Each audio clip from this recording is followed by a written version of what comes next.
1000 episode সম্পূর্ণ হওয়ার পর শেষ হতে চলেছে অনুরাগের ছোঁয়া।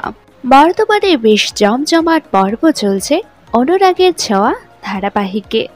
অনেকদিন পর আবার কাছাকাছি এসেছে সূর্য এবং দীপা। পুরো পরিবার আবার এক হয়েছে।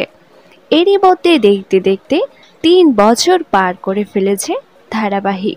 এতদিন ধরে সূর্য এবং দীপার মধ্যে ভুল বোঝাবুঝি বেশ বিভ্রান্তির সৃষ্টি করেছিল দর্শকদের মনে। কিন্তু সূর্য দীপা এক হওয়াতে বেশ টান টান পর্ব চলছে ধারাবাহিকে। এতদিন দর্শকেরা ধারাবাহিক শেষ করার কথা বললেও সুদীপা এক হয়ে যাওয়ার পর এই ধারাবাহিক এখনই শেষ না হোক এমনটাই চাইছেন দর্শকেরা। এমনকি অনেকেই চাইছেন বর্তমানে ধারাবাহিকের গল্প সোনা রূপার উপর ফোকাস না করে সূর্য এবং দীপার উপরই ফোকাস করা হোক।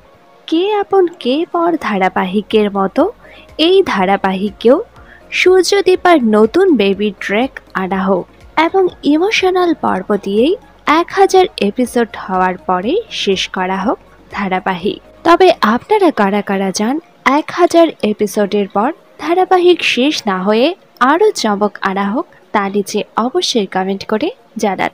এবং ধারাবাহিকটি শেষ হয়ে গেলে আপনারা কারা কারা মিস করবেন তাও নিচে কমেন্ট করে জানাতে ভুলবেন না।